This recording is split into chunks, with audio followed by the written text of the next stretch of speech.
This is the Detroit Sports Podcast Network.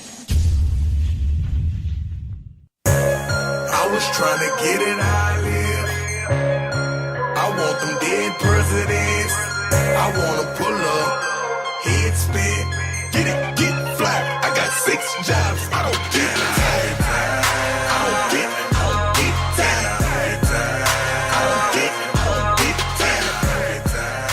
And we are still not tired yet. I am your host, Vito Jerome Churko, for episode number 16 of the Two Bad Hombres podcast. And alongside me, as usual, is my sidekick and partner in crime from the Doc and Jock premier podcast of the Detroit Sports Podcast Network, and also my co-host always for Tigers Talk, and my producer, the executive, producer of the DSP Network, that is John Charles Macaroon, as I like to call him now. Vito, always great to have a chat with you. And when we started this project, when I would talk to Adam, I kind of said, the thesis was I wanted to be like a virus. I kind of just wanted to spread all over the interwebs.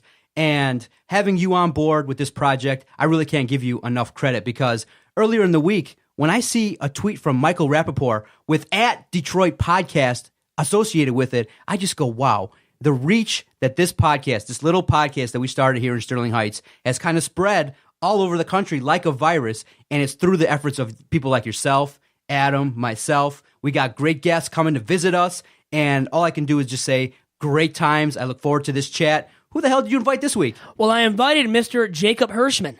Now, Jake went to school with me at St. Thecla and at De La Salle, so he's a St. Thecla Hawk legend, a De La Salle pilot legend, and now he's an associate producer at Local 4 for Channel 4 in Detroit, and also he has a big role in formerly Eberlein Drive of the basketball tournament, and he can explain much more. And before he does all that, let's just introduce him and get to know him a little bit. Yeah, Vito gave me a pretty good introduction there. Obviously, my name's Jake, St. Thecla Hawk for life. A St. Thecla legend might be a little too far, but obviously always have Hawk pride. De La Salle, now working at Channel 4, and as he said, now contributing in the basketball tournament. Now, Vito, when I said make yourself at home and invite whoever you wanted to, I really didn't think you'd take it literally. You're just inviting people left and right. But to give you credit, you have great guests, and you have some great things to talk about. So I'm looking forward to the conversation. And where are we going to start? Well, we've got to start off, I think, with Eberlein Drive, and a team formerly known as that now as Jake, and you can explain more to our listeners and I about how you have partnered with this do-it-all entertainer and Michael Rapaport, who has a huge following on Twitter. And how did it come to be, by the way, the partnership? Okay, yeah, so Eberlein Drive is a team that me and my buddies started a few years back in 2014 to play in the basketball tournament, which is this winner-take-all basketball tournament that is played every summer, open to anyone on ESPN. Now the grand prize is $2 million. So for the last 3 years, we've entered. Haven't been that successful. And this year, we decided we wanted to try to partner with a new team. We connected with David Nurse, who is a basketball shooting coach through UCLA. One thing led to another. Turns out he's good friends with Michael Rapaport. And Monday, we officially announced the merger. Eberlein Drive is now the Stickmen. And we are led by Michael Rapaport, as you brought up. And we're really excited. Rapaport loves TBT. They love Rapaport. Rapaport obviously has been on ESPN, Fox Sports, a ton, huge following. It's huge for us. Now, do you have a rapport with Michael Rapaport yet? Have you talked to him and talked about your role and what it will be now with the Stickmen? Yeah, so basically my role in the role of Matt Mitchell, who's kind of my partner in crime now, we're pretty much running stuff behind the scenes. We're working on getting players, getting them signed up, working on getting a lot of fans. Rapaport, more or less, is kind of going to be the face of the team. He came up with the name The Stickmen. We're tweeting about him, using his images. He's retweeting us, helping us get fans. So Rapaport's more the face, more the logo, and Matt and I are kind of the nitty-gritty guys behind the scene. Now, where did the name The Stickmen originate from, by the way? It goes back to a little spiel him and Simmons have. I'm not sure the exact podcast or kind of skit it came from, but looking back, it's a spiel him and Simmons have that he just liked the name and it stuck, pun intended. And before we get into the basketball players that you guys might be having on the team this summer, I want to talk about Eberlein Drive and how that all started. Now, you're from Fraser, Michigan, and you live on a street called Eberlein Drive. Correct. So just purely from that, and you live on the same street as the Oster family, a family that we have grown up with ourselves. You're good friends with the Osters, and Joey specifically, and he went to school with me, obviously, at Detroit Mercy as well, and to tell all my listeners, and we got to know each other, Joey and I, through a radio show that we did on campus as well, at Detroit Mercy called Churko and Company. And I do a podcast, Tigers Talk with Churko and Company, getting a little plug in there for that as well, as we get a plug in for you and what you do, and how it all started. So what can you say about how it all started for you with the team formerly known as Eberlein Drive and with the Oster family being a part of that team too? Yeah, so 2014, Zach Lowe puts out an article on Grantland, Bill Simmons' former site, through ESPN, just called The Basketball Tournament. He explains it, what it is. We're like, oh, this is pretty cool. So I go to the site. I realize anyone can be in it. I text the Osters. We decide to sign up, name the team Eberlein Drive after the street we all grew up on, and most of us still live on. So the first year, we go out to Philadelphia. We get enough votes. Me, Joey, Cregan, one of our other friends, and 2 guys we just got to play with us from Philadelphia University go up against the likes of Smush Parker, Matt Bonner's brother, Rashad McCants, and a bunch of other guys who played D1 and overseas professionally. Lost by like 70. But, I mean, it was a really funny story. We were up 9-2. We were going crazy. And we actually ended up getting an article. We were on the front page of Sports Illustrated's website. Basically, it said something to the effect of the biggest losers still fight to win. And our pictures were on the front page. And, even though we lost, it was this amazing story where we built this team out of nothing. And in 3 months, we were on the front page of Sports Illustrated. And now you had some players that backed out on you as well, huh? Kind of last minute, kind of rudely, not to throw anybody under the bus. And I don't want you just to give names and to throw anybody under the bus unless you're willing to. Yeah, no. I mean, basically, our first goal was we're going to try to build this team out of guys from Detroit. And then we realized it's not that easy for a bunch of random kids to message professional players and have them come out with us to Philadelphia. So some guys actually from UAD who you might remember, Xavier Keeling, Chase Simon, originally had agreed to play. They couldn't come out for whatever reason. It happens. So we ended up getting a couple guys to play with us from Philadelphia University. So we had 2 of them, me, Joey, Cregan, and our one friend, Aeneas. And it was just kind of us, we got stood up a little bit, but it allowed us to play, and we got the experience, and it was really, really cool. And stood up by more than one guy. I don't know if that's worse than being stood up by a girl when you're trying to go on a date. It might be, I don't know. If you've had that experience, I haven't, but maybe if you did, maybe it would be worse than getting stood up by. And that's just one girl, so hopefully at least. Yeah, I mean, it sucked at the time, but, once we started playing and we're running around and we're having fun, it was actually a good thing that it happened because it made the story better. And, by year 2, we were tweeting out #worst to first, and we were this huge underdog story, and it was a really cool thing. Now, Aeneas, you brought him up. That's Correct. His name, right? Yes. How you say it? Now, he was a mascot, supposed to be the mascot. Then he had a play pushed into the lineup, and he logged how many minutes, and how well did he do? Because I know he wasn't expecting to play, and you guys didn't expect him to play. No. So he was supposed to be just like this random mascot. We had this alien head from Toy Story from Chosen. He was just going to put on and run around and be ridiculous. And right before halftime, Matt Bonner's brother fell on me, and my elbow blew up to the size of like a grapefruit. So I actually got stretchered off to the hospital, and Aeneas came in, played the whole second half. I still haven't seen most of the second half just because I was in the hospital. But, I mean, he held his own as much as any of us could against professional basketball players. And you guys all scored as well. Now, did Aeneas? I don't remember if he did or not. No, this is kind of a running joke. Aeneas did not score. That's what I thought from that article by Luke Wynn. He has, I think, historically the worst PER in the tournament's history. I think I had 9. I think Cregan had 9, and Joey had like 6 points or something. Most of the scoring load was carried by the 2 guys who actually play basketball, surprisingly. But I mean, it was super fun. Like I said, we were up 9-2, and we're smack talking these guys. And when I'm getting stretchered off, I'm telling people that I dunked on Smush Parker, which obviously didn't happen. But it's all part of the legend. I was about to say now, you got discarded by Luke Bonner, Matt Bonner's brother. You already brought up you got hurt because of him. You had this swollen elbow. It was ugly looking at the picture, too. I saw in that article by Luke Wynn.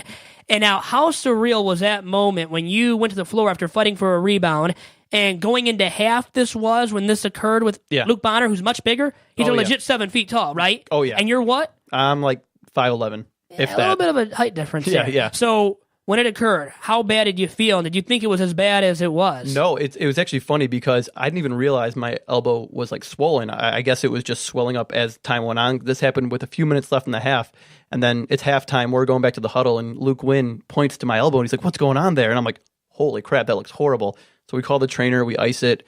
The swelling doesn't go down, and that's when we realized I had to go to the hospital. And it turned out it was just like fluid built up, and it was nothing serious, but neither myself nor Bonner knew what was going on. We just dove for a loose ball, and then the next thing I knew, it was halftime, and my elbow was the size of a grapefruit. And now, since you guys weren't the best ball club, and you had little to no experience, a lot of you guys, and you last played, now let's bring this up, in 8th grade at St. Thecla, is that true? Correct. Yeah, other My than God. a few rec leagues here or there, St. Thecla 8th grade, coached by Dave Oster, who coached us that first year.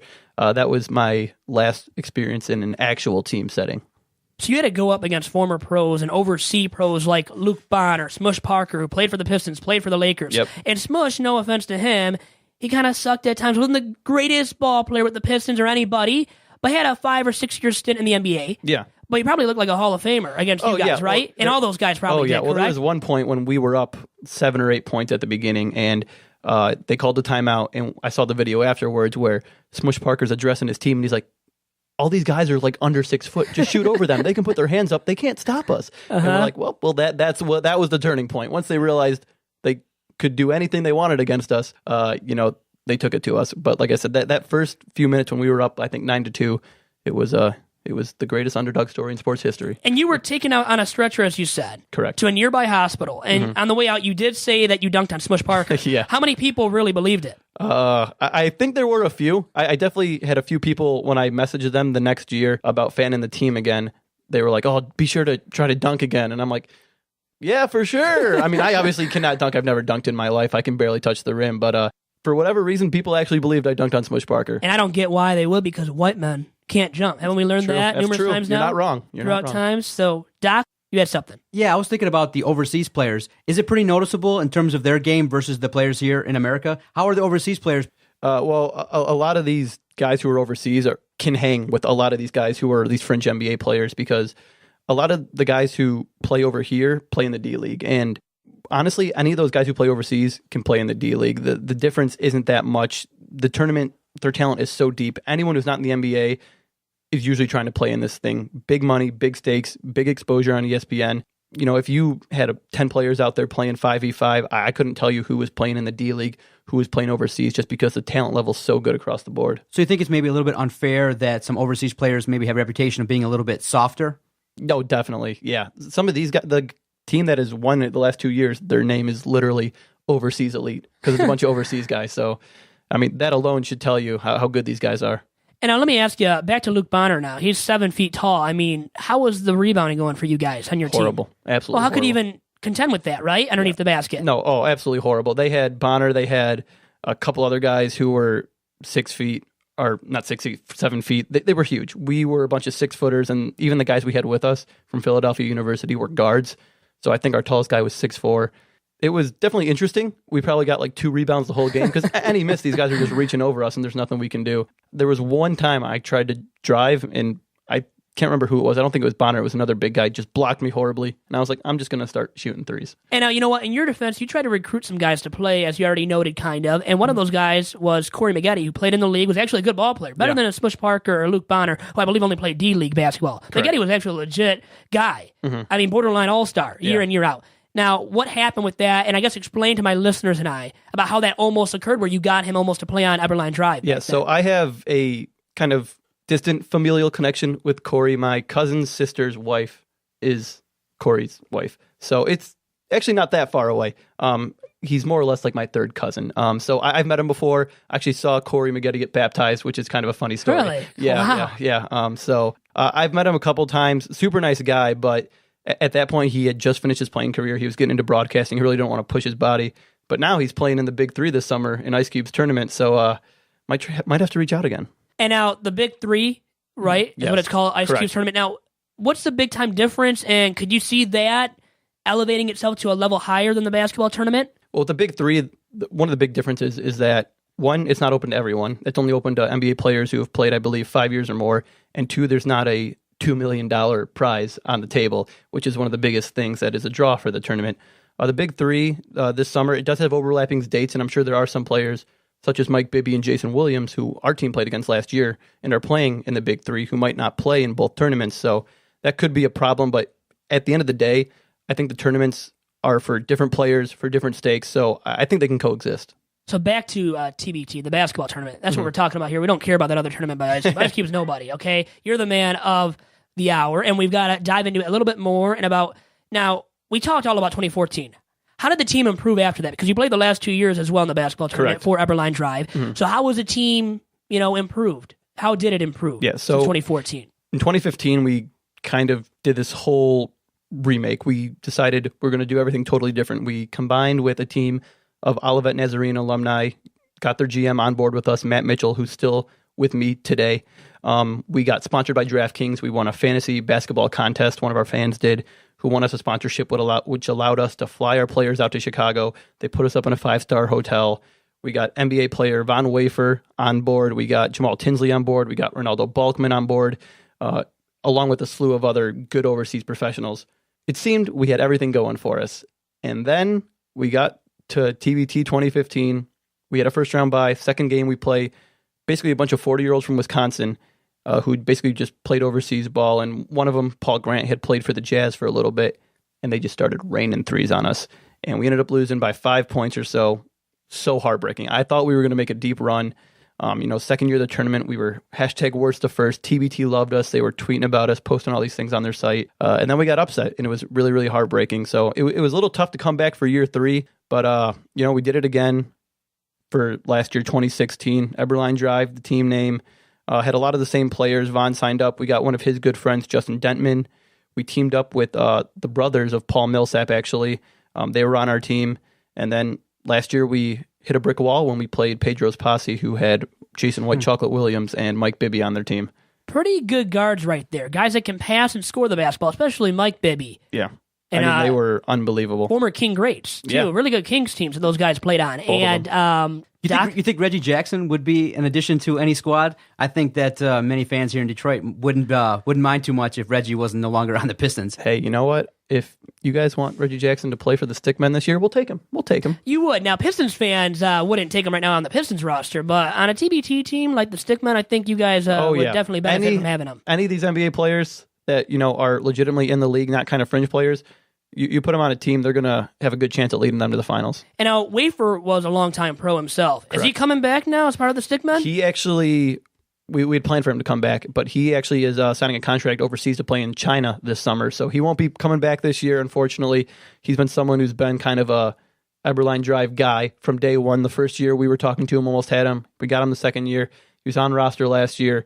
We're hoping he'd come back, but unfortunately he can't make it this year. There's nothing you can do to pull him in, huh? Probably offer him more money. Yeah, I mean, maybe. I mean, we don't have that much money. Yeah. We got to split up $2 million, and you only get that if you win. So it's a slippery slope. But if we could get him, and if he wants to play, obviously we'll take him back. But it sounds like he's got other commitments. Were there any interesting characters that you came across? Because I know everybody likes to tell stories, maybe in between games, or maybe after a game or so, you get together, have a cocktail or two. Anybody that you got starstruck by, or did anybody tell you any interesting stories from the NBA or anything going on around the league? Well, when we had Raul Marshall, we had him the last couple of years. He played at Oakland University, played for the Pacers for a little bit in the Mavericks. We were just talking to him after we lost in 2015. We're at the hotel afterwards, just having some drinks, and he's telling us just about his days with the Pacers and Mavericks, and I'm asking him about Mark Cuban, and he said he's the coolest guy in the world, so down to earth. You'll never see him wearing dress pants. He's always wearing jeans and a Mavs t-shirt. Legitimately the coolest guy ever. Last year, I had an absolute blast hanging out with Ronaldo Balkman, former Knicks draft pick. We're talking to him about bringing him back this year, and he's a great guy. He had this green backpack with like spikes that would look like a little kid has, but he was really fun about it. And he flew in the night before the game. Me, Matt Mitchell, and Ronaldo Balkman went to LA Fitness in Chicago and just shot around for a couple hours, hung out before the game. Really cool guy. And a lot of these guys, honestly, most of these guys are really down to earth, really cool. You can text them, they'll respond, really responsive, really cool guys. So now there's no way that you're going to see the floor this year, right? No more. I gave up that dream after the first year. The second year, Joey, Craig, and I had dressed. And if there was a blowout or something, we would have. But it was a really tight game that we lost, and so we never saw the floor. And now with the roster restrictions and the money that's going around, it just makes more sense for Matt and I to be behind the scenes. Now, who's the best player that you've played with? Let's see. The best player that we've probably had on our team is either Von Wafer or Justin Dentman last year, even though we lost, dropped like 39 points. He's coming back this year. He is confirmed on roster. Really great player, played in the league for in and out a couple of years. He's been playing in China the last few, as well in Turkey. Was a star at the University of Washington. He's really good. Who's the best player that you've played against? Jason Williams, White Chocolate, destroyed us last year. He was just unbelievable. He would jump up, fake shoot, do these passes. Just some of the stuff he can do with the basketball is something I'd never seen in person. And now with Michael Rapaport's reach, you would think you're going to get a long list of players wanting to play for the Stickmen. Yeah. Now, who's rumored right now to be joining forces with you guys? So, like I said, right now we got Justin Dentman on roster. We got Chris Lofton, who's the star at the University of Tennessee. We're talking to Balkman. Von Wafer's someone we've obviously had interest in bringing back, but it doesn't look like it. There's a lot of guys. We have a long list of guys we want to reach out to. Don't want to drop specific names just because there are a lot of teams who are going for a lot of the same guys. And we're close with the guys at TBT, and they kind of tell us some stuff about a lot of these guys who could be coming in. Jimmer Fredette just signed up with a team. He says he's a coach, might be trying to play too. That's a guy who we had reached out to because he had played in China with Von, with Justin Dentman. Jason Thompson, another guy, former Sacramento King. He's a guy Dentman had reached out to who it looks like he's playing for another team, but we're not giving up hope. So, like I said, just stay tuned in, especially with getting Rapaport on board. There could be a lot of big names coming forward. I was going to say, for those that don't know, where can they get information regarding the league? Okay, so the site, very, very simple, thetournament.com. To find our team, you just go to thetournament.com/stickmen. We're playing in the West region right now, so if you click on teams and click on the West region, we'll be right down there. We're in 8th in votes right now. We really expect that to shoot up, obviously, with the addition of Rapaport. But basically right now, what's going on is the voting period goes from April 1st to June 1st. Top 9 teams in each region by votes get in automatically, and then TBT chooses the rest of the teams as at-large bids. So once June 1st hits, the bracket will be released, and then games will start in July. Now, do you envision yourself continuing on with this tournament going forward in some form or another with the team like you are right now? And just what is, I guess, your ultimate vision for you and the basketball tournament? Yeah, I definitely think I'm going to keep doing this. This has actually inspired me to be an agent. I'm going to be going to law school to try to pursue that. I've kind of stepped back from trying to be a player, doing more of the managerial things, myself and Matt Mitchell. And, when we combined with Rapaport and David Nurse, the skills shooting coach who connected us with Rapaport, we made it clear we want to do this for the long run with a guy like Rapaport behind the team and the good players we have and are expecting to get. We think we can really make this a thing that goes on for years and years, and we can really compete and win a couple times. So now you told me that you're going to law school this upcoming fall. Correct. At Miami U. Mm-hmm. Now, how did that come to be, by the way? Yeah, so I didn't decide I wanted to go to law school until right before I graduated in fall of 2016, or in spring of 2016, my bad. And so I started applying. I applied to all the places around here locally. Wasn't really sure what I wanted to do.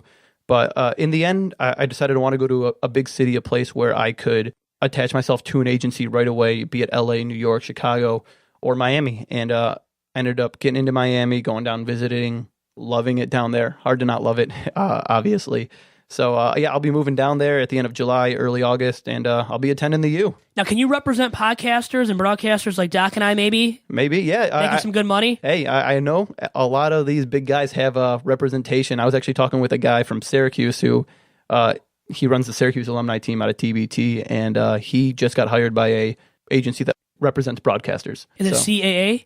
That's a big one, I know. It might be. I'd have to double check, but I know it's out of New York. And hey, if you guys keep growing this thing, just give me a call. Dude, at the very basic level, if you start becoming an agent and you get some high-level clientele, at least we know a guy that will, send them in a direction where it can be a safe place and have some good interviews. Well, yeah, to come to this very podcast studio. And we would demand that of you, by the way. So we would be hunting you down left and right. I would be calling your number every single day pretty much. The moment I stepped into here, I knew I was locked into something.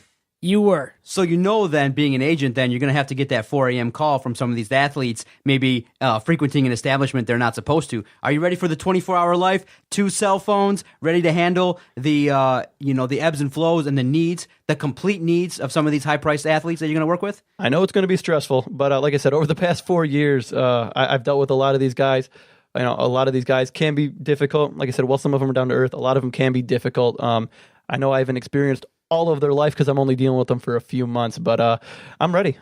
Like I said, I'm sure living in Miami, I'll get to see here's an example. A lot of the craziness. Here's an example. Yo, Jacob, you get that call 4 a.m. I got this guy Vito hanging out with. He's trying to get out of this tab, man. He ran up a $10,000 tab over here at Trump's. I need some help. You ready for those kind of calls? So, yeah, what do you do then? Are you helping out the guy? I tell him Vito's out of luck. That's what I'm telling him. Vito's out of luck. Yeah, so I think big time. Now, you dealt with these basketball players. Mm-hmm. Now, you want to just represent basketball players, or you're open to all sports athletes? Yeah, I'm really open to anything. Like I said, I've only dealt with the basketball players because of the tournament. There's really nothing like it in any other sport out there. It's a one of a kind tournament, which has allowed me to do this. But I'm open to anything. Miami's a huge sports and entertainment district. So, when I'm down there, I'm really going to try to get my feet wet in everything. Now, from your experiences now, have you realized that some of these guys are still cocky even after their playing careers are over? Yeah. They still think, they can do no wrong and are great ball players? Well, here's a little story. So, the tournament, obviously, you don't get paid unless you win. So it's sometimes very difficult to convince these guys to come out on their own dime to play for a tournament where they might not get any money, where most people don't get money.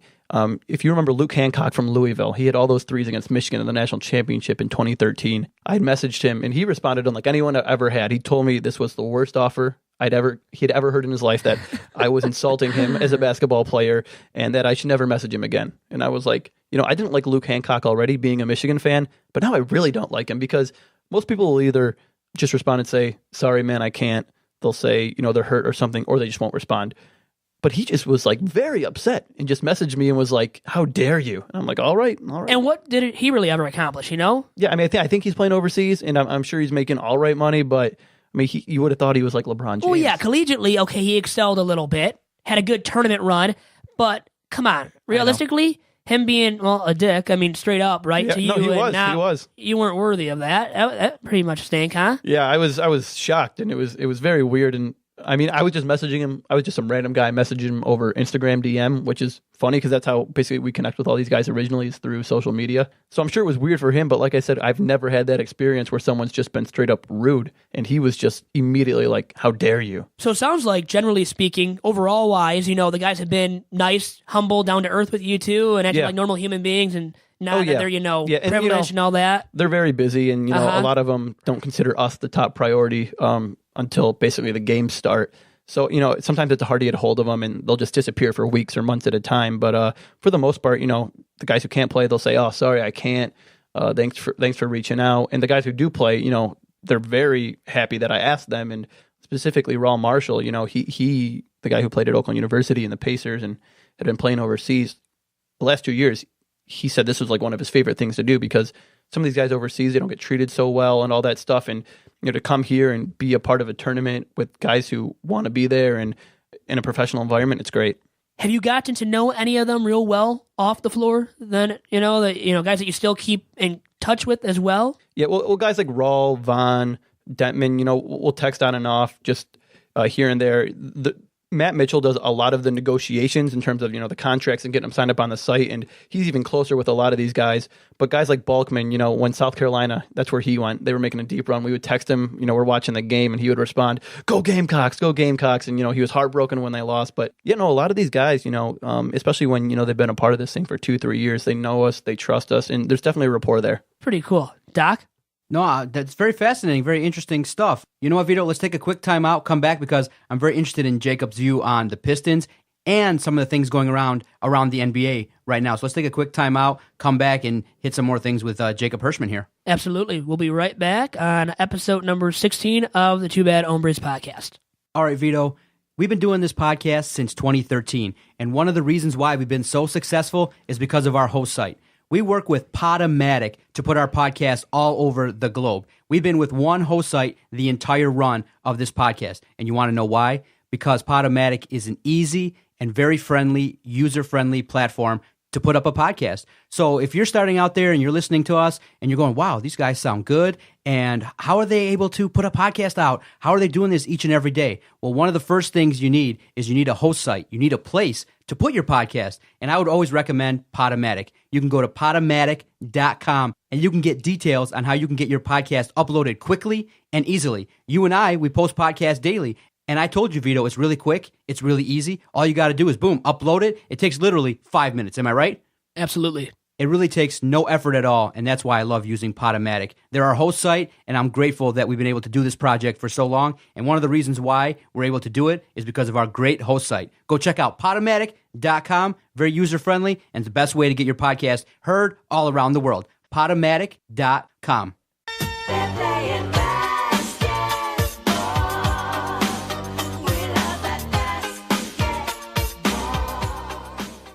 And back here on episode number 16 of Two Bad Hombres, I'm your host, Vito Jerome Churko, alongside the Doc from Doc and Jock. And our guest in studio today is Mr. Jacob Hirschmann once again, breaking down everything, all angles of the basketball tournament and Eberlein Drive, and now the Stickmen, a great team name, and originated by Michael Rapaport. Partnering now with him is Jacob. And Joey Oster, really quick, is he going to be jealous of us talking in studio, think, like this? Probably. I mean, I know you guys had some fun back in your heyday at UAD, but now that we're on the Detroit Sports Podcast Network, I think he's going to be pretty upset, pretty jealous. Now, we were talking before the show. Are you saying that you're pretty familiar with the sinkhole situation going down in Fraser? What's been going on with that? Because, I know once the initial news broke about the sinkhole around 15 Mile in Utica, not much has been relayed since. What's been going on? You're by there? I actually live on the street. That street that the sinkhole is literally right in front of is Eberlein Drive, a name that's coming up a lot so far today. Basically Christmas Eve, my family, we're getting ready to leave for a trip to London. And as we're packing, cops come knocking on our door, tell us we got to evacuate. The whole street's evacuated for 2 weeks. Luckily, we were gone for most of it. But families had to move out of their homes. There's children on Christmas Eve who have to just basically get up and leave and stay with random family members. Even when we came back, we had to stay at a hotel for a couple days. Now there's basically a giant hole in front of our street. We have to take a side street that's covered in dirt. Gets our cars very, very dirty. Doesn't smell so great. But it's going to be like that for a long, long time. Really quick, though, are you worried about the summer and what it will smell like with the heat factor involved? I mean, I hope it doesn't get much worse. I suppose it could.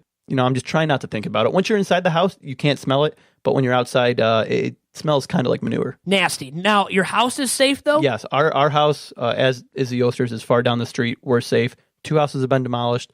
They plan to demolish one more. But other than that, the rest of the homes on the street are safe. What's been the vibe of the community? Because this has been a problem before. This isn't a new thing. And it seems like when people have started to dig that maybe there's been some misinformation or misproprieties going on where maybe they thought that they were repairing it, but it really wasn't being done correctly. Yeah, well, if you remember about a decade ago, just down the street on 15 Mile, just past Utica and Hayes, there was another sinkhole. They believe this is actually a product of that one not being fixed correctly. So now they're really taking their time being diligent with this one, which is why it's taking so long. We understand it sucks. We hope it doesn't happen again. But, Fraser just has bad luck with sinkholes. 15 Mile Road has been really messed up multiple times. This is the second one. And then the other newsworthy note was the former administrator. It was his last day when this kind of thing broke, where I think Candace Miller now has taken over this, rebuild, trying to fix this sinkhole. The other guy didn't even have to answer for it. I think the news went down to Florida to try to check on his office, and he wasn't there. And they're like, he's on vacation. Well, a good time he wasn't there. He probably made that happen on purpose, right? I'm sure that wasn't an accident.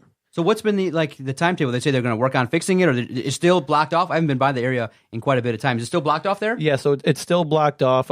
We can get onto our street through a side street, but northbound Hayes after 15 is closed. You really can't get on 15 Mile Road between Hayes and most of Utica Road. The businesses around there, Buffalo Wild Wings, Arby's, Green Lantern, I'm sure it's been tough on them. Obviously been tough on a lot of the families. Middle of the night, there's a lot of banging because they're working throughout the night. It sucks, but just kind of the reality we live in now. Now, I'm kind of ashamed that you didn't bring up one of the other establishments right over there. Uh-oh. Timmy Ho-Ho's. Tim Hortons. I love Tim Hortons. Love Tim Hortons, and yes. the smell, the sinkhole, better not ruin that. No. I still get Tim Hortons a lot. It's a nice stop before work in the morning. We just got to take a long way around now. Can't turn right onto 15. We got to go through a subdivision, cut through, come up Utica. It definitely makes life more difficult. And the businesses have been negatively affected. And I got to believe those business owners over there aren't happy whatsoever. Have you heard from them and talked to any of them about their experiences and the negativity surrounding that sinkhole? I think they've actually been okay. They did suffer really bad at the start. I think once people realize that the businesses are still open, they're kind of starting to come back in. I know Green Lantern's kind of had a rejuvenation after a little bit of a dip.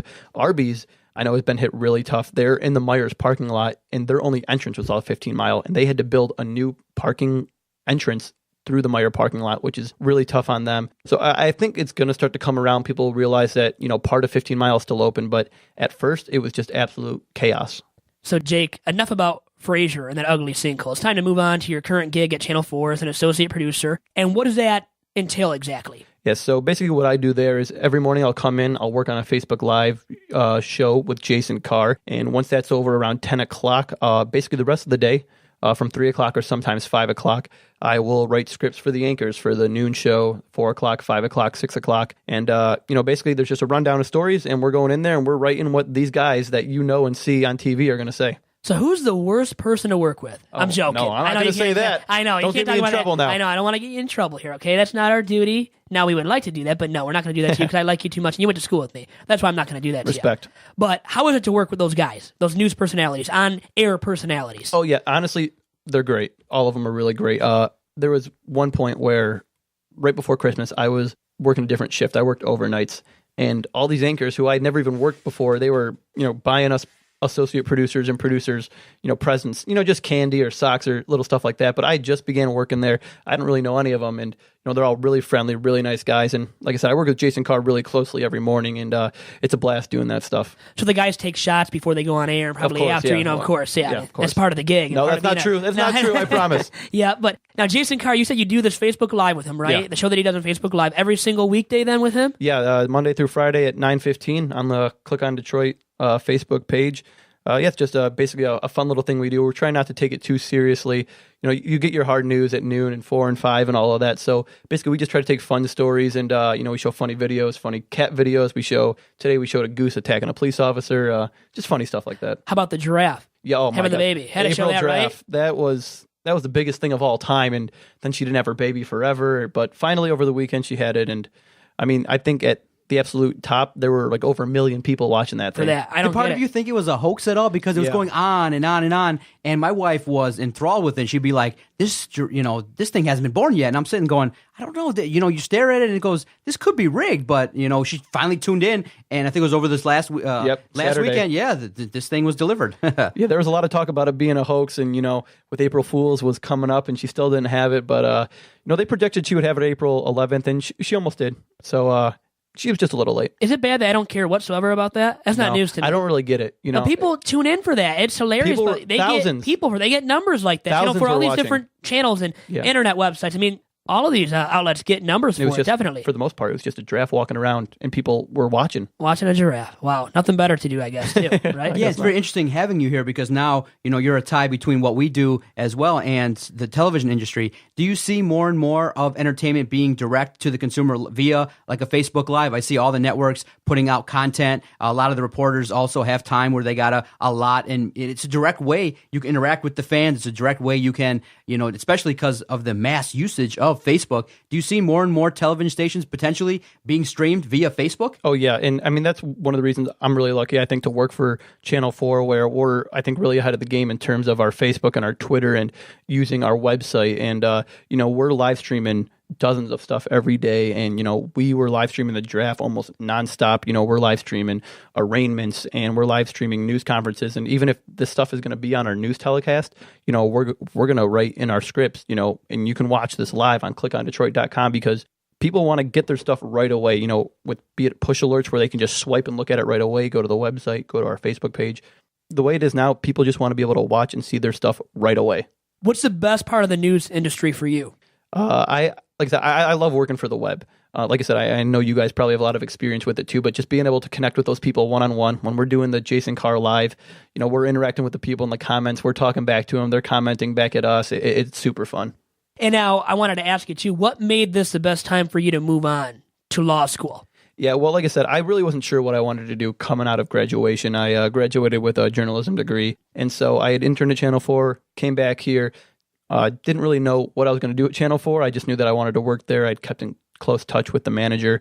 They got me an associate producer position, and if I stayed here, I probably would have became a producer, and, that would have been great, and something I never thought I would do. But as I got more involved with this TBT and the basketball tournament and all that, I decided, what, I'm just going to try to do something big. I'm going to try to follow my dreams. And I decided I was going to try to be an agent, and I applied to all these schools over the summer, and it kind of happened really, really fast. And now going to law school, you might be able to, you said about becoming an agent, maybe representing some of those Channel 4 personalities Yeah, that you you've never gotten to know. know. You never know, right? know. Where life can lead you, and maybe Small it's world. that. Doc? I see you donning the Red Wings hat here. Are all the teams in Detroit your teams? Yeah, and even when I go to Miami, I will be Detroit through and through. I'm not going to jump ship and be a Heat fan or something like that. Not going to be a traitor. So no Miami U love? Or are you going to start loving Miami U football? I mean, used to be relevant. Not as relevant Yeah. there for the football team. Yeah, I mean, I'll root for Miami school, because I'll be there, and it's nice that they really aren't huge rivals with Michigan. They're not really playing Michigan, so I won't really have to root against Michigan. I know they played Michigan State this year in the tournament, and I'm not a state guy, so I wanted Miami anyways. But yeah, I'll root for the U. That'll be my school. But I'm not going to be jumping ship and rooting for the Marlins over the Tigers or the Heat over the Pistons or something like that. And there's no love for those franchises. No. They're fair weather, lackluster fan bases for the Heat. They show up at halftime. They used to when they had LeBron, the Big Three.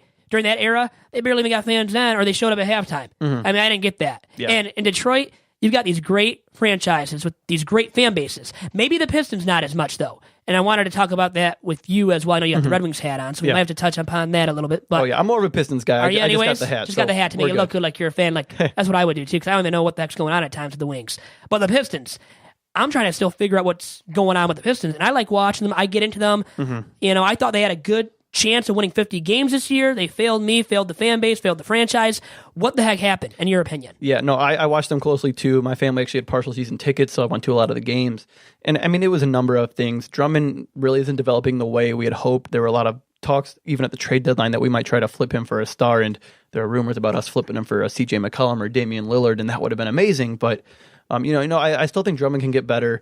Reggie might kind of be a lost cause. His knees with the tendonitis might never be 100% again. And when he's not driving, doing the pick and roll with Drummond the way he was last year that made us so good, it's going to be really tough. KCP might be on his way out the door. It sounds like we're going to match any offer sheet he signs as a restricted free agent, but he's up in the air. It just didn't work out. It sucked.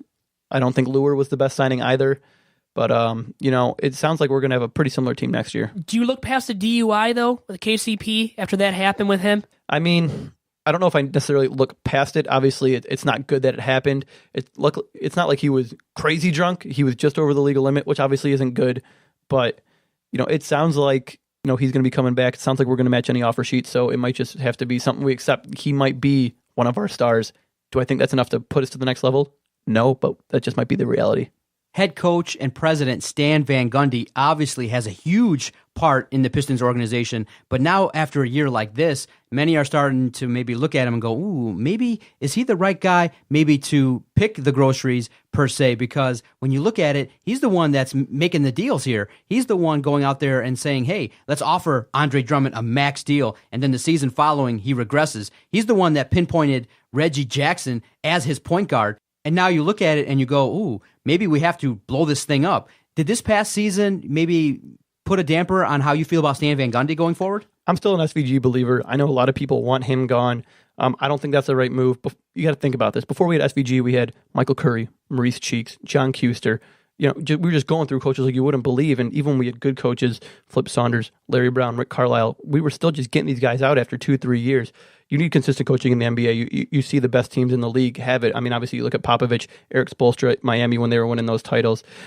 Kerr's just starting at Golden State, but I'm sure he's going to be there a really long time. Doc Rivers with the Clippers. So I think SVG is the coach for us. I believe in him. You saw what he did with this team last year. He really turned us around. I think injuries hurt this year.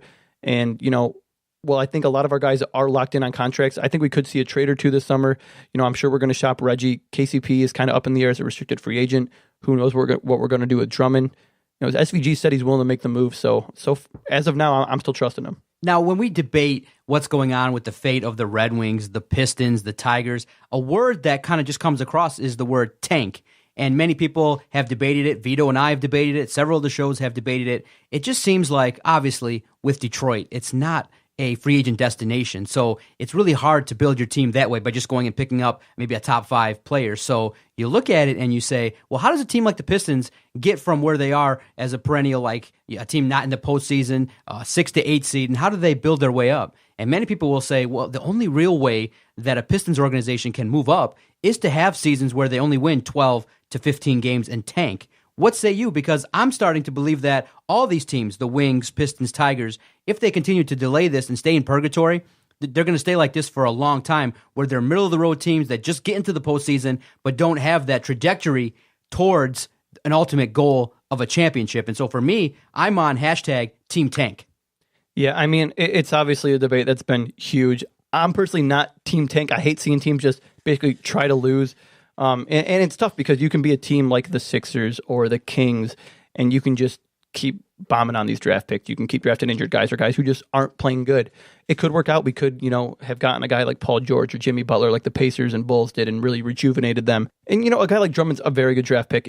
But I think the way to go specifically for the Pistons is you got to try to use the assets you have, use the draft picks you have, and trade them for stars. Paul George, Jimmy Butler, both guys that are available. Obviously, the Celtics were going for him, couldn't get a deal done. But I'd be willing to give up almost anything for those guys because the NBA is a league that's built on stars. And if you can get one of those, you have to. And it's more guard-driven, too. But the thing is, can you trade Drummond and get Jimmy Butler or Paul George? I mean, I don't think it's out of the question. You give Drummond a couple high picks, a Stanley Johnson, whoever we draft this year. Henry Ellenson didn't obviously have a great year, but he's still a first-round pick who was in the D-League, still super young. That's what these teams want. When they're giving up a star, like a guy like Paul George, who's probably going to leave, they want young guys and they want guys who could blossom into a star. Drummond didn't have a great year, but he's still like 23 years old and he's a huge asset. He still can be a 2020 guy. We've seen that. And that's why when we were in talks with the Blazers for, possibly Drummond and a deal for Lillard or McCollum, because Drummond of all these guys has the most value on our team and it's not even close. And if he goes on a little run next year where he turns into that 2020 guy, well, I don't think he can keep it up. That's the time we could flip him for a superstar. So you don't think he's reached his ceiling then as a pro? Because I really believe he has because of the lack of effort, which I know you can turn around that ship and get better with that. That's a mental game and a personal thing. Thing is, though, defensively, he doesn't know how to judge that too well to get it done defensively. And it seems like, too, he hasn't improved yet with his back-to-the-basket game offensively. It's all about rebounding. He can rebound and be a dominant rebounder, but that's it for him right now. Yeah. No, I agree. And I wasn't trying to say that he hasn't reached his peak because he very well may have. I'm just saying, he still has the ability to go off for a week or two. And if he does that and we can flip him for a Paul George, a Jimmy Butler, during the season, I wanted us to trade him for DeMarcus Cousins. DeMarcus Cousins can be a cancer, and he really didn't play well with the Pelicans, didn't mesh well right away, and they didn't win, didn't get in the playoffs like they wanted to. But Cousins' skill set is so far beyond what Drummond can do. Would we have been in a better position?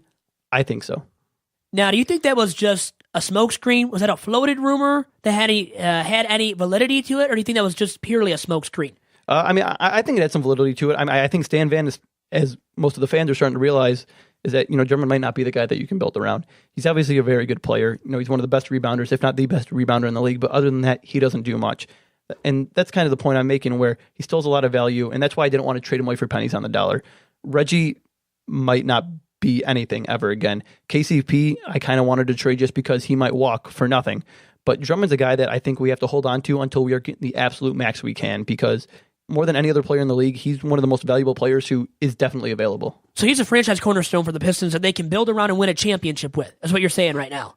I'm saying I don't think he can be the best player. I'm saying he can be a part of a championship team, but if I was given the opportunity to trade him for a guy who I think is legitimately an undoubted star, a guy like Paul George, a guy like Jimmy Butler, if we could have traded him for Cousins, I would have done that, because I think those guys are more skilled and they can make a bigger difference on a team that can make a run in the playoffs. Cousins, I think, has been really unlucky. I think he'll be a lot better next year with the Pelicans, with a whole offseason, with a good regime. And the Kings might be the worst franchise in sports, so I'm not really going to blame the worst run. Yes, franchise it looks like too. Yeah, worst exactly. grand franchise. But also with Reggie Jackson, you've talked about him ad nauseum about how you think they should just deal him this offseason, right? Correct. Now the thing is, for me, my theory on Reggie Jackson, what to do with them, is you let him play next year and build up his trade value. Because right now, what is his trade value? What can you get in return for him? Doesn't seem like you're going to get great assets for him at this point. So I say let him play healthy, because you would imagine he will be healthier. Now, we can't guarantee it, like you said. But if he is, he increases that trade value, and then you get more in return for him. Yeah, right? No, I agree. You have to see that Reggie's healthy, because when he's healthy, he can play like a top 15 point guard. People forget he was almost an all-star last year. He was basically the last guy left off the ballot. He was playing really, really well. But, he had the surgery this offseason. He had the tendonitis in his knees. And we don't know if that's ever going to get better. Now, if it does, or he just goes on a little streak like I was talking about with Drummond, we can definitely flip him for someone really good. There was a rumor getting floated around about us flipping him for Rubio, and I wanted us to do that so bad, because Rubio is an amazing defender. Well, he's not a great shooter. He's an amazing passer, and he just does a lot of stuff that Reggie can't simply anymore, because he's always hurt. His knees aren't what they used to be. And, I think eventually we're probably going to end up flipping him for someone, just because, like I said, Stan Van's open to making the moves. And, if there's anything we learned from this past year, it's that, Stan Van will do what it takes to make a move. He'll trade Drummond. He'll trade KCP. Everyone was on the block. He said it himself. Now, we're talking a lot about guards. And how about the MVP discussion?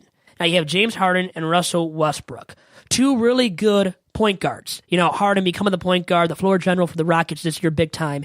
And Westbrook now without Durant having huge numbers and recording a triple-double. How about that? For the entirety of the season. Very impressive. And breaking the single season triple-double record for the amount of triple-doubles during a single season.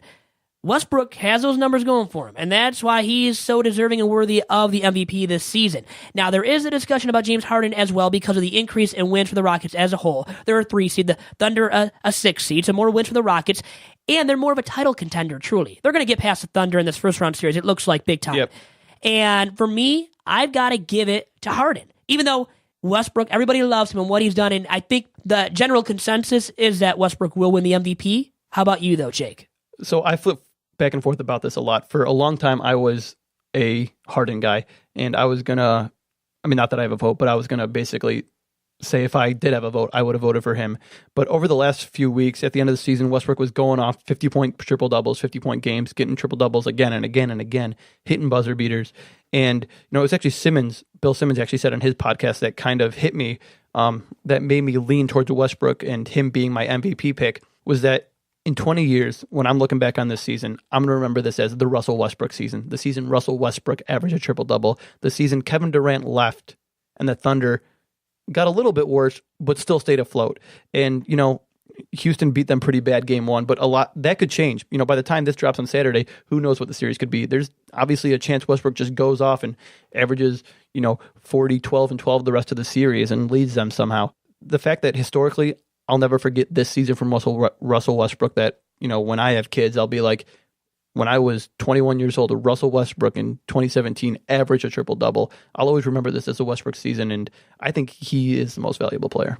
And now, the thing is, some people are saying now, well, specifically Colin Cowherd, who I like watching, listening to, as we already talked about, before the show too. He has talked about how the triple-double average for the entirety of the season for Russell Westbrook is overvalued because he's a point guard, and with the rebounds, it's not as important for a point guard like that to get boards. And it's a look like when you watch some of the highlights, and you've probably seen these highlights too, that Colin Cowherd loves draining you with and pouring down your throat. You see where the bigs get out of the way and let him board, like on the free throws, on the second of 2 free throws, from the opponent, he's going in and getting these easy boards from that, which is padding his rebound total per game. Is there a little bit of validity with that, where the triple-double is being overvalued for Russell Westbrook this season? People have made the argument that a triple-double is almost like an arbitrary statistic that we come up with, but it is amazing. You talk to any of these players, and most of the players think that Westbrook should be the MVP just because they know how hard it is to get a triple-double. Even if these big men are boxing him out, it still takes an athletic feat a lot of the time for Westbrook to dive in there off the free throw. And he is playing like 40 minutes a game. He's going 110% nonstop. He carries this team. His teammates love him. They love playing with him. And this is the player we've seen from Westbrook, honestly, for years and years. It's just that he was even more unleashed once Durant left. We've seen Harden kind of go up and down. He's playing in a great system for him now, and he's the point guard under Mike D'Antoni. But with Westbrook, I think this has been something we should have seen coming, and a lot of people did. And, the bigs might box out for him a little more than the Rockets do for Harden. It still takes a lot out of Westbrook to come out of there because most guards, they don't get rebounds because they're not good at it. Westbrook's good at it. He's supremely athletic. He's more athletic than every other point guard out there, it looks like, too. He can dunk. Exactly. He's a freak athlete. Now, Harden, though, there is the argument with him, and the reason why I also consider him very valuable and worthy of this award, and more than Westbrook, is the win shares. Has the most in the league this season. I don't know how you value that stat, but there's something to that. And then how about all the points created for the Rockets as a team? More than 56% of the points created by the Rockets this season have come from Harden, off of, him scoring or the assist. And that's the most in a single season. Second most all time, only behind Nate Tiny Archibald. So when you consider those stats and just, I guess, everything else that I've said and other people have said, I think he's worthy of the award. And that's where I say that he is more deserving over Westbrook. But how much do you value those stats that I just named, the win shares and those points created? Yeah, wins are obviously important. And the fact that Harden won 7 more games than Westbrook or whatever it was, something like that, it matters. But it's not like Westbrook is averaging a triple-double on like the Sixers. When Michael Carter-Williams won Rookie of the Year, people were upset because they won like 9 games, but he averaged these insane stats because they had nobody else on their team. Westbrook led this team to the playoff. They lost arguably the best player in the league in Kevin Durant, and they lost like 7 more games. That's incredible. You look at the supporting cast Adams is okay. Oladipo, he really can't shoot, which is what you need next to Westbrook. He's doing so much for these guys. Alex Abrines, who is that? I'd never even heard of him until this year, and he's playing big minutes for the Thunder. Kyle Singler was on the Pistons, and he went to the Thunder, and he's been pretty bad. He barely even plays now. They don't have a great supporting cast, and Westbrook has carried this team to the playoffs, and they got beat pretty bad game 1 by the Rockets, but that could change. And if Westbrook leads them in this upset, I think everyone's going to be saying he's the MVP. Westbrook, as you said, is doing more with less. Correct. Where the Rockets supporting cast around Harden is much better. Yeah, it's perfect for him. It's not even the players. The players are kind of, you can give and take, but the system, working with Harden, he's got the shooters he needs, Eric Gordon, Ryan Anderson, Pat Beverly. Westbrook, these guys, like I said, Alex Abrines, they have the worst backup point guard in the league in Samaj Christian. He just doesn't have that much to work with. His bigs are good, but, Cantor's an absolute sieve defensively. So, it's not the best pairing with Westbrook, and the fact he's putting up these numbers, getting 12 assists with the guys he's playing with, it's incredible. And the reason why Westbrook is doing everything on the floor now for the Thunder is because of what you said. Durant leaving to go to Golden State and the Warriors. Let's talk about that now. Do you see them reaching the finals once again? And then also the Cavaliers out of the Eastern Conference. Yeah, so the Warriors have been on an insane run, especially since Durant come back. They, I think, have lost one of their last 18 games, and the Blazers gave them a little scare game 1, but I'd be pretty shocked if it was anything other than the Cavs and Warriors. I know in the East, a lot of people are down on the Cavs. They're an under 500 team on the road. Their defense doesn't look good. They honestly should have lost game 1 to the Pacers. But at the end of the day, I still think LeBron is the best player in the league. And all it takes is for him to turn it on. I mean, you saw in game 2, Kevin Love was on. And with all those guys clicking, they might be the best team in the league. We saw last year, those last 3 games when they beat the Warriors, came back from that 3-1 deficit. I mean, LeBron was averaging triple-double, scoring 40 points. He was unbelievable. And all it takes is for LeBron to flip that switch, and I don't think anyone in the league can stop him. But can the team flip that switch? There's been the heavy discussion about that because their lack of defensive effort and prowess throughout the course of this season. I mean, they've been totally lackluster defensively. Yeah, I mean, more or less, I'm a Cavs truther. I'll be honest to that, just because I don't think anyone can beat them. I think LeBron's going to go to 7th straight final, and then it's going to be a toss-up. A lot of people say the Warriors might sweep the Cavs or they might beat them in 5. I think the Cavs can beat them. Like I said, we saw last year what can happen. The Warriors get a little cold. Obviously, they added Durant. The injuries are tough. But Kyrie is one of the best offensive players in the NBA, one of the best ball handlers in the NBA. Kevin Love is a legit stretch 4. I mean, we saw him kill the Warriors the last couple of games there. And again, they have LeBron. I know it's just such a simple statement, but he's the best player I've ever seen.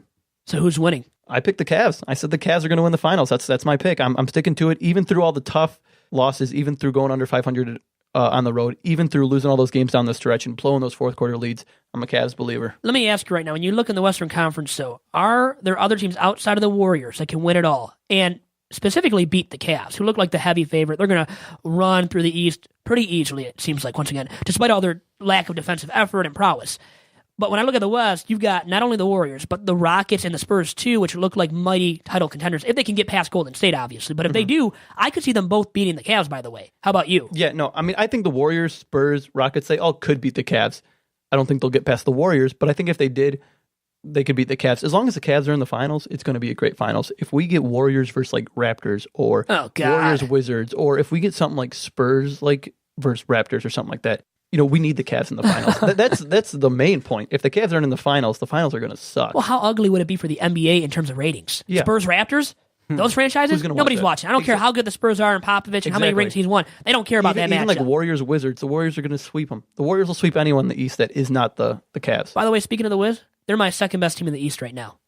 What do you think? I don't disagree with you. The Raptors looked really shaky against the Bucks. Yeah, they looked horrible. The Celtics might get loose to the Bulls, I mean, especially with the Isaiah Thomas thing, which sucks, obviously, but it's tough on him. Their team might kind of fall apart around it. So, no, I agree with you. John Wall is an absolute freak of nature. He's playing unbelievable, his best season in the NBA.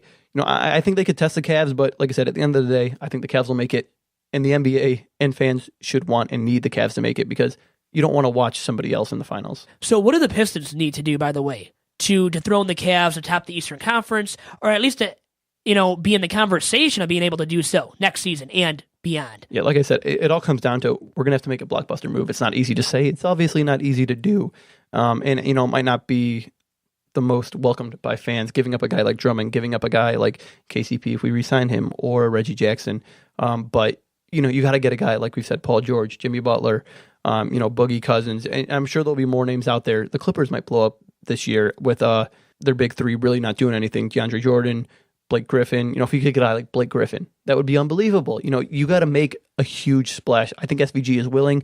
He made it clear he's willing to trade anybody. That's ultimately what's going to happen, because if not, we're going to draft these guys, and if you don't draft a star, you're just going to be sitting in, as he said, this purgatory. The best chance now of winning a title in the near future, the Wings or the Pistons?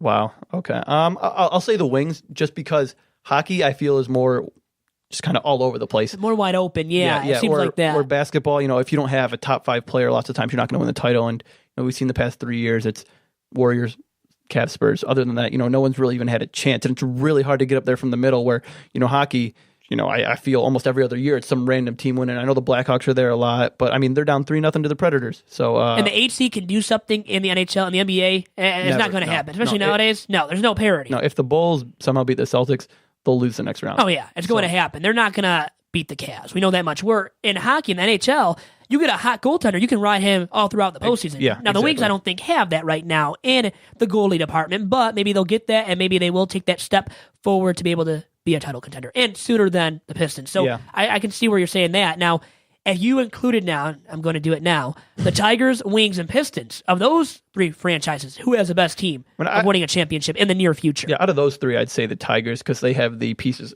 in place right now where I could see them winning a title this year. They make a few more moves to shore up the bullpen. We got a young core of starting pitchers along with Verlander, who we'd gotten these trades for Price and Cespedes, and it worked out really, really well. Our stars are a little more aging in terms of, Cabrera and Vmart and stuff like that, but a guy like JD Martinez, Nick Castellano is really coming up.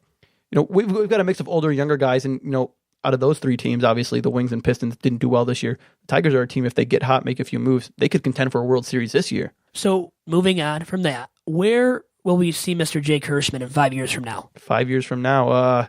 5 years from now, I hope you'll see me in Miami, working for an agency, living in South Beach, living the high life, representing some NBA players. And representing Doc and I. And we'll be living in South Beach with you, yeah, probably, right? We'll get you a really nice studio. Not that this isn't nice. It's a beautiful come on. studio. Yeah, I was about to say. But we'll get you a real nice one overlooking the ocean. Perfect for you guys. Absolutely. Still talking Detroit, though. Well, we would have to. I know I wouldn't lose my love for the Tigers. That's my favorite franchise of all time. By the way, what is yours? Pistons. Makes sense.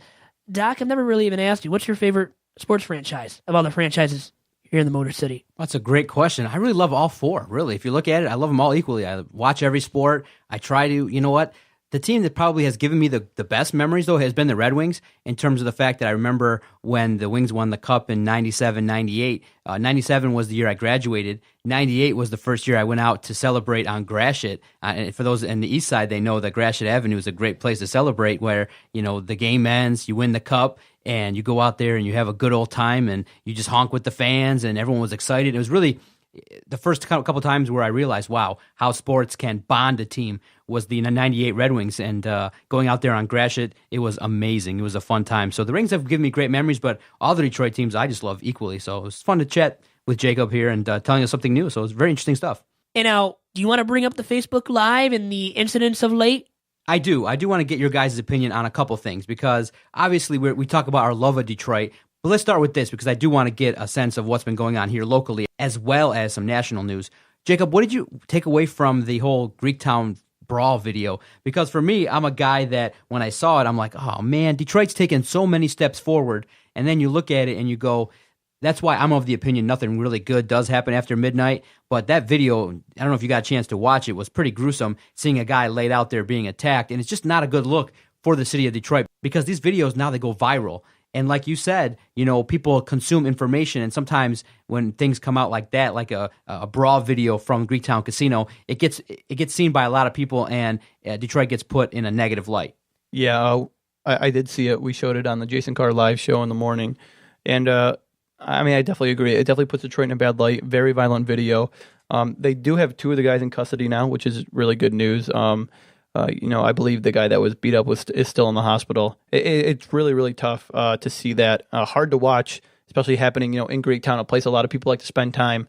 It kind of makes you think, wow, I really don't want to spend time there, because you don't want that to happen. And, obviously it's a rare case, but it's tough to see.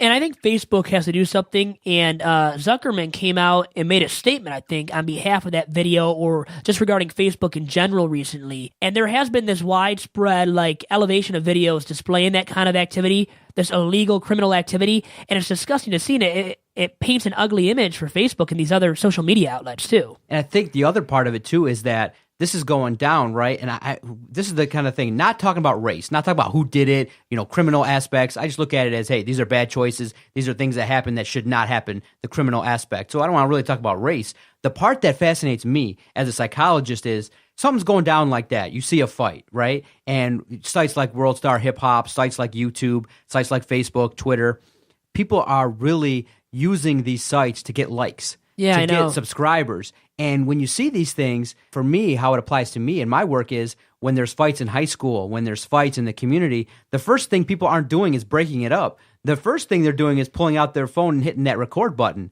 And as a society, I find that aspect really fascinating in that why is it that only one person went to the aid of the individual that was getting beat up? More people are, if you look across the street or you look at in situations in schools or you look at accidents, the first thing people are doing is looking to pull out their phone and record it. And that aspect of society I'm not really getting because, for me, I am on the phone quite a bit. Oh, yeah, you are. You're a Twitter addict. But I'm not a guy that's trying to get attention that way by highlighting negative type stuff. Well, the problem is, as Doc already noted, people are trying to get famous off of these videos, which are ugly, portrayals of people, of humans doing these illegal activities, criminal activities. And why aren't you breaking it up? You got to try to do something to help out the situation. You're just sitting back and recording the situation and the incident. That's ugly, and it's a negative aspect of society nowadays too, with the rise of social media. Yeah, no, everyone wants to be the first one to post the video or get all the retweets or get all the likes and get their little name, property of Jacob Hirschmann. It sucks. It sucks. And, you see after someone gets beat up, one of the guys comes up and is like, stop, but the damage has been done. You got to step in right when it's happening or try to do something instead of, taping it. And it's just tough. It's tough. Now, one thing I did hear as a possible solution, because I do not want to do away with Twitter. I do not want to do away with YouTube. But something I think a pundit said on CNN really caught my attention in terms of also talking about that Facebook Live video with the shooting that happened, is to have a delay. Meaning that you can have Facebook Live and things like that, but if someone's posting a video to a World Star Hip Hop or posting a video to YouTube, that you have like maybe a 2-hour delay where they can review the majority of the content that's put up, where, if something is graphic is put up or something is, really inappropriate that people may see, it could be somehow viewed or looked at. You think that's a plausible idea? Because you're never really going to stop somebody that just goes on Facebook Live. And I'm not advocating to remove Facebook Live because I use it for family videos. I use it for the good reasons. And I use it to watch the likes of Jason Carr and the work that Jacob does behind the scenes for the good, for the greater good. But people are starting to say, well, is it worth it to have Facebook Live now if the criminal mentality is going to go out there and start committing crimes on Facebook Live? Is a delay something that could be potentially a method to kind of quell this thirst for maybe likes and views? Is that a plausible idea or something that you thought of when you thought about this? Maybe start with Vito? I think there has to be a way to censor it or curtail it a little bit, and maybe there could be that feature implemented by Facebook and other social media outlets, because if not, you've got to take away these videos in totality. The feature and the accessibility to doing this live for Facebook users and Twitter users, right? I mean, you might have to come down to that. Yeah, I mean, I don't know if a 2-hour delay is the answer, maybe a slight delay, even a few seconds where somebody who can just really quick do something, just because, obviously when it's something like that with someone posting a Greektown video, a huge brawl, or, someone killing somebody, nobody wants to see that. And it's tough. And I know Facebook is, already addressing and giving press conferences. Zuckerberg is about, what happened. And I'm sure there's going to be some sort of adjustment made, but I don't know the answer. I think the one thing you said that's wrong is people do want to see it. That's the problem, is that people are clicking it. These videos are getting, I think that video, when I saw it, had already had 750,000 views. They shouldn't want to see it, is what I should have said. Yeah, they shouldn't want to see it, but people are seeing it. And I can honestly say I watched the Greektown video, and I unfortunately watched the Facebook video. You watch too much of it. Like, I wouldn't even click on it and start watching. I would turn it off at some point. Now, I don't know how long you watch it, but a lot of people are watching it until the very end of the video. And you know what? Mark Zuckerberg, I said Zuckerman, Mark Zuckerberg, he is a man, though. But, he's got to do something with Facebook to curtail this, to, eliminate those videos completely, even though it's going to be very difficult to do so, and it might never happen completely. Yeah. But there are proactive steps he can take, and Facebook can as a whole.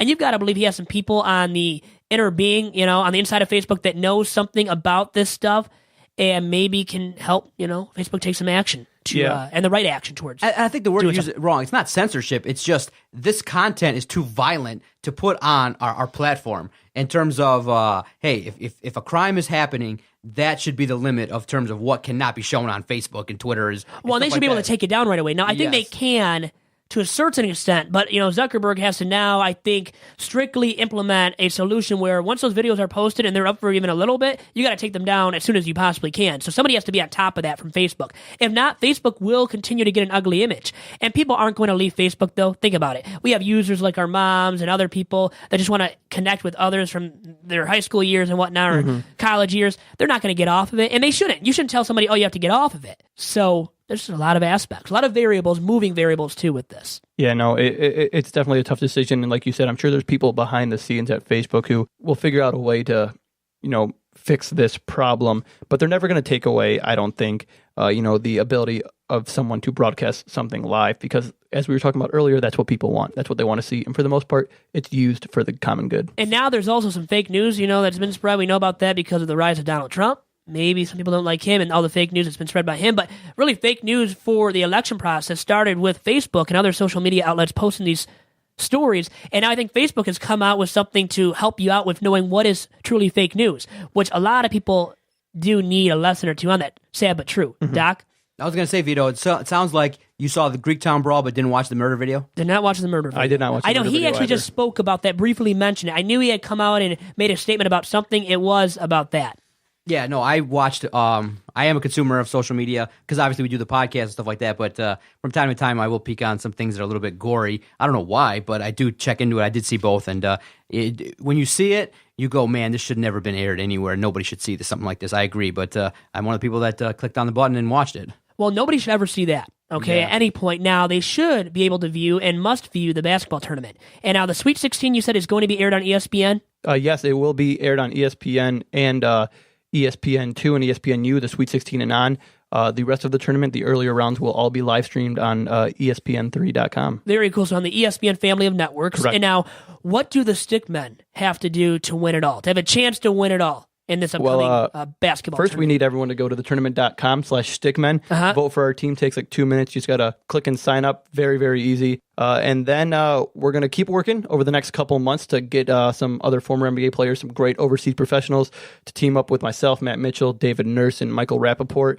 And like I said, you can follow us on Twitter at StickmenTBT to get all of our announcements. Big things are happening, Doc, with the Stickmen and courtesy of the basketball tournament, TBT. I like that. It's very cool. Simple. Very simple, to the point, and gets everything across that you need. Jacob's going to Miami, similar to Vito. Now, did you hear Vito's podcast where he was dropping knowledge that he spent like $100 to get into a club down there? Wow. This guy, big shot. Listen, It did happen. Not a big shot, though. if you want the names of all the bouncers, if you want to have a connection, hit up Vito. He'll get you into all the clubs. I have But you some, gotta- exclusive numbers and stuff that I can, send to you if you ever need any numbers. I'm very So, interested now. Yeah, I've got some connections. Well, I wish. I think you'll have some more accumulated throughout your time there. Do you ever party till 4 a.m. in Miami? Not yet. Oh. Now you'll have to. And you have to bring out Joey Oster. You can bring out me. I'll tag along too if you allow me to. I'll have a place, so all are welcome. And we'll cover it. The DSP network will cover all the activities. We have to do that, get out there and do that. So that would be a lot of fun. I know you'll have a lot of fun. Best of luck to you at law school at Miami U this upcoming fall, as I know you start there this fall. Best of luck, and hope everything turns out that you want to turn out there through One law piece school of as well. advice: when you're in these places, Facebook Live, go live. That's all we ask. Go live. Text us. Hey, we're going live. Going live from Live, as Vito would say. Did you hear about LeBron James? He was there at Live. Now, it's a nightclub at Fontainebleau. I stayed at the hotel, 5-star hotel. I only live large. Of course, Vito, yeah. living large. That's what I'm hearing. Now I have no money because of it, but it was fun in the moment. But yeah, Live downstairs, like on the first floor of Fontainebleau. It's a club. LeBron James has frequented it. Justin Bieber's been there. I never showed my face in there. I didn't spend that money. That's big time money, but maybe you'll One end up day. there. One day. Well, anyways, Doc, Jake Hirschmann, thank you very much, guys, for all the time. To all of you tuning in as well. Hope you enjoyed it, and tune in for next week's episode as well. Thank you much, guys, and have a good one. Goodbye. I was trying to get it how I live. I want them dead presidents. I want to pull up, head spin, get it, get fly. I got 6 jobs. I don't get